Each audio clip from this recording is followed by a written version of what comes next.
Hello everyone, my name's Amy and welcome to today's EMITA training session.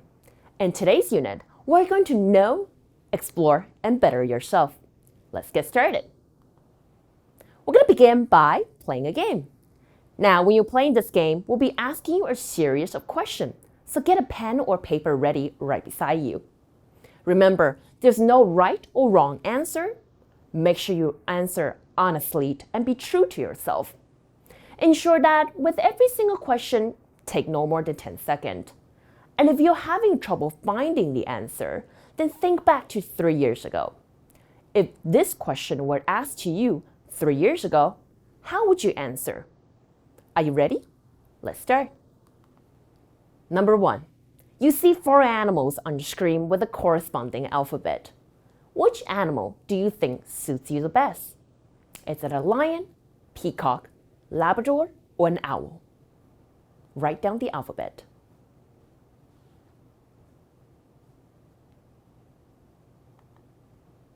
Number 2. An elevator has arrived, but there's many people outside waiting for it. What would you do? Perhaps you'll be waiting by the elevator, go in and press the close door button. Perhaps you'll go in the elevator and ask people to come in with you as well. Perhaps you will let others come in and you take the stairs instead. Or perhaps you will count the numbers of people waiting to see whether or not it will be over the capacity. Write down the corresponding alphabets.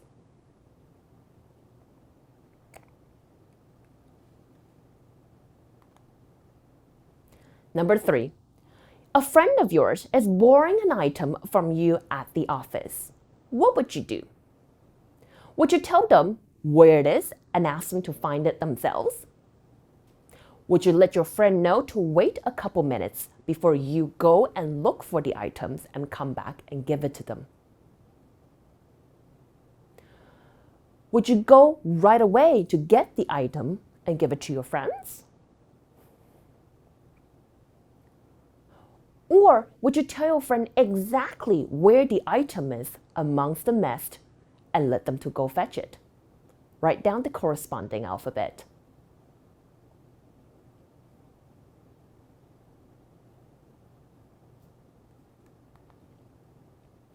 Number 4. Now we have a lot of different adjectives. Can you try to spend 20 seconds to go over all the adjectives and choose the ones that fits you the most? Take as many as you can. 20 seconds. Let's go.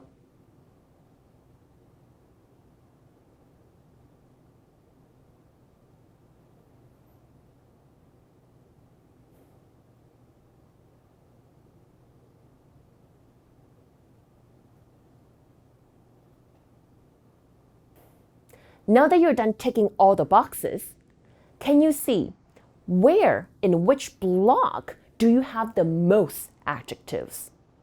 If that particular block has the most adjective, write down the corresponding alphabet. Now the block with the most adjectives will probably be your primary personality. And then the second block with the second most adjective, perhaps missing by 1, that will be your secondary personality. Having said that, based on the questions we just reviewed, how many did you get? Based on the number of different alphabet you get, you now have a corresponding animal. Lion with dominance, peacock for influence, Labrador for steadiness, and owl for compliance, namely DISC, disc. So, now that we're done playing the game, let's go over today's content and what we're going to be learning about. In this little short game, we discover ourselves through this small self-diagnosis. Next, we're going to be looking into what exactly do these each individual disc mean. Then, we're going to go into how each disc corresponds to some of the common weakness or strengths that each personality will play out, especially in the setting of an EMI class. And at last, we're going to see, based on these strengths and weaknesses, how are we going to improve ourselves? So let's get started. First, we're going to go into what exactly is DISC and why has it come to be. Now, DISC was a behavior model based on the work of Dr. William Marston. He developed this method as one of the most popular assessment methods for ways for people to understand themselves a little better and understand the way of how these particular personality traits can work with one another. And this assessment method is varied and used across different disciplines, field, leadership style, communication style. Through our little game, we understood what DISC means, namely dominance, influence, steadiness, and compliance. They all correspond to the different blocks of personality traits. So for those who are more dominant, perhaps their personality is more outgoing, they're a lot more competitive. Whereas in the opposite side of it, perhaps those who are more towards the compliance or steadiness, they're more reserved, they're more systematic or detail-oriented, and those who are more steady are more patient and sincere. Then we have the influence, which are more persuasive and inspiring.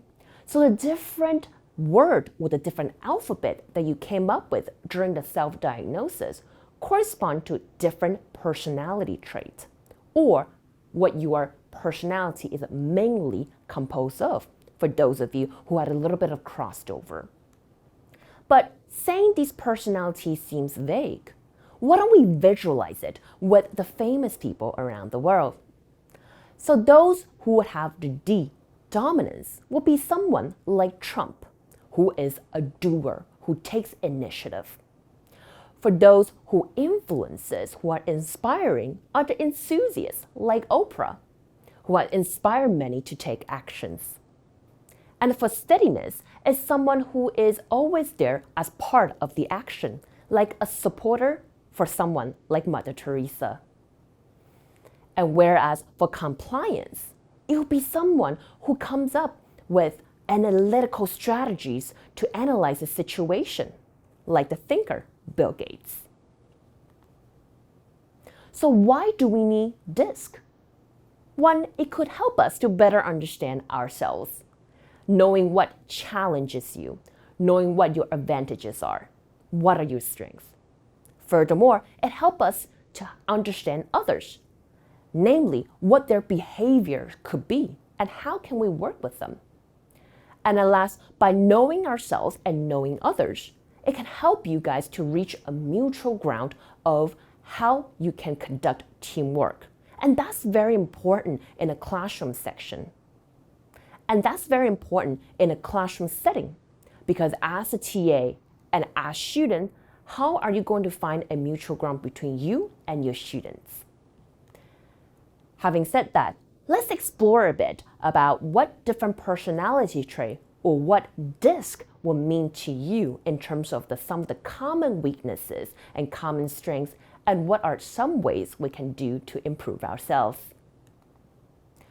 So in TA training, we are basically discovering our different styles of teaching, learning, cooperating, and in turn, unlocking our different potentials. By knowing our personality and our style of working, we learn to adapt to different teacher or different students' need. Also, we're able to communicate more effectively in terms of different setting with people from different discipline and with people of different personality. Furthermore, we're able to utilize the personality strengths and be able to alleviate our weaknesses during the process of designing different teaching materials. Now herein, we're going to start discussing different personality traits using the symbol of animal. So let's start with dominance, the lion type. With the lion type, a lot of times these people take control of a classroom. They're very decisive. Furthermore, they're able to develop a student's inspiration. They're often very rational and even result-oriented. They want to see the end goal. However, a lot of time it also means that they tend to be more critical of other people's work, even themselves. They tend to be a bit more impatient and even demanding because they seek perfection. And so, what are the possible challenges and how can we overcome these challenges? Perhaps for a lion person, you need to learn how to display more sensitivity to other people's problems. At the same time, learn to be more patient. Furthermore, when you're communicating with different students who are having issues, keep a positive attitude and stick to the teaching routine so that the student would not feel overly demanded. Next, in terms of collaboration, you are a helpful assistant to both the instructor and the student. Perhaps your role is more of an observer. See how other people are reacting to your work, your words, or how you are behaving yourself in the classroom, and furthermore improve yourself, seeing how the instructor or other colleagues or other student peers are working with one another. Now, in terms of teaching, try to adopt different teaching strategies. See what works for both you and your students. At the same time, ensure that you are explaining the materials or the instruction in more detail. Because as a lion person, you are often result-oriented. You want to get to the finishing line faster. So a lot of times, you will be forgetting the smaller details, which are important to certain students. And alas, since you're a lion kind of person, you inspire to be something greater than you already are. So it will be a great idea for you to take initiative to be a pioneer in designing a unique and creative teaching material for you to implement in your class. Next, we have the I, the influence style. And we use the animal peacock. Now, as a peacock, you're highly charismatic with so much energy to give. You're able to grasp the attention of an entire class in just a swoop of a second. And during discussions, you're able to motivate the students to engage in a passionate talk with many different expressions and stimulate different ideas. However, as a peacock, you need to be aware that sometimes you could be swayed because you're trying to impress your students. As a TA, you need to stick to your principles and not just please the students. At the same time, because perhaps your attention is somewhere else in stimulating students' passions, sometimes you could be less organized. And so let's look at how you can deal with the potential problem and use your strengths to good work. Now, as a peacock, make sure you're sticking to different principles in terms of the class grading criteria and the different policy you have established at the very beginning of the semester. In terms of the collaboration between you and your instructor, you need to be very clear with them, perhaps discuss with your instructor ahead of time on seeing what would be the teaching objective of particular classes. And then during the class, help the instructor to stimulate that passionate discussion you're so good at among your student peers. In terms of your teaching, you need to ensure that you have a well-organized and thought-out teaching plan. And other than that stimulated discussion, you need to have some task-oriented exercises for them to complete. And at last, when you are designing a material, you need to design more outcome-based learning tasks. This would help the student to monitor their learning progress, and besides, you need to ensure that they have some solid exercises, perhaps some routine exercises, to ensure that they have the chance to practice even after the class. Next, we have the S, steadiness. And for this, we have the animal Labrador. Now, as a Labrador, you are patient, you're loyal, and you're stable. So you're able to carry out the task assigned to you by the instructor with perfection. And in terms of the material you're designing, we can always count on you to have that standard and reliable material that we can use time from time. However, it is this steadiness that the Labrador are experiencing to be a little difficult in adapting to flexibility and different changes. Perhaps that is something that we need to work on. And so, based on the strengths and weaknesses, how can we use this Labrador personality to our advantage? Now, as a Labrador, when you're facing your students in terms of attitude, you need to be a bit more adventurous about your teaching material. You need to explore different teaching resources, whether online or offline, to complement your teaching. Furthermore, when you're collaborating with your instructor, because you're afraid of changes, mainly due to the fact you are unsure whether or not these changes will be beneficial for the classroom. So we advise that you would arrange a one-on-one monthly meeting with your instructor to discuss the following week's class to ensure that you had that assurance that you need to carry out these tasks. And in terms of your teaching, perhaps you want to step out of the box. Watch some examples on TED Talk, YouTube, different learning platforms to shadow different teaching strategies. See how they act, speak, emulate themselves. And that way, you can step out of the box as a Labrador and enrich your teaching experience. Furthermore, you can also pick up some fun and refreshing examples to enrich the curriculum. The student will be having fun with you as well.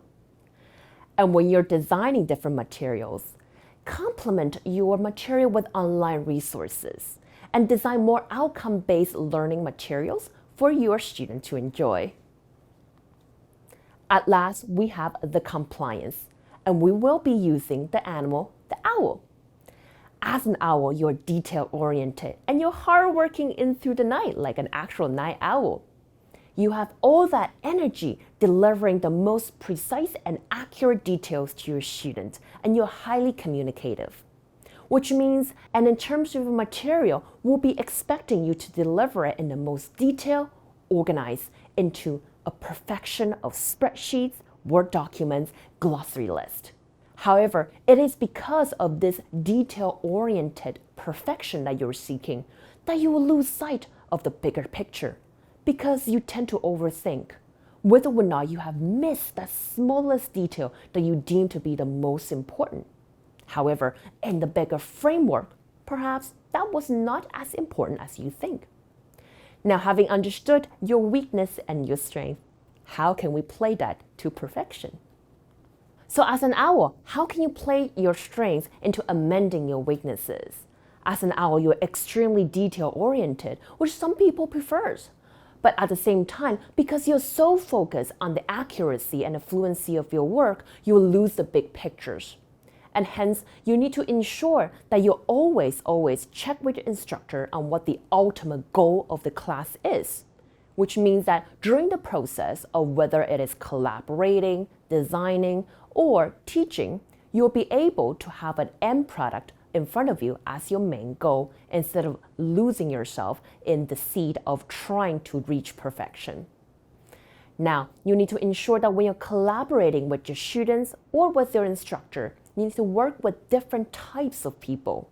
So work with the introverts, work with the extroverts, see things from their perspective. That would allow yourself to have some flexibility and be able to know how to work with them effectively. But remember, because you tend to be over-focused on the detail, always have the bigger picture in mind. Hence, when you're teaching, you need to make sure that you are looking through the lens of the bigger picture. Allow mistakes in your work, which means that perhaps fluency and accuracy is not as important as being able to communicate to your students effectively. At the end of the day, whether or not they understood the task or the materials you have given, it is the most important. And so when you're designing your materials, because you have already so many detailed things about your discipline, perhaps you want to provide different variety of tasks to trigger that creativity, to have that flexibility in your work. So that's for today's lesson. Has today's lesson been helpful to you in helping you understand who you are in terms of your personality, your strengths and weaknesses? Now remember, the DISC assessment is not for you to change who you are. Today we discuss a lot of the strengths and the weaknesses that comes with this particular personality. However, it is through our practice and through our observation that we're able to use these strengths and perfecting it even further, and use our weaknesses and how it actually helps us to communicate even more effectively. Our personality is part of who we are, and it composes the different dynamics that we are all going to experience collectively in a classroom. I hope today's lesson has been helpful to you in exploring and knowing better, as well as improving yourself. Remember, there's a quiz at the end. Complete it and move on to the next step. I'll see you next time. Bye-bye.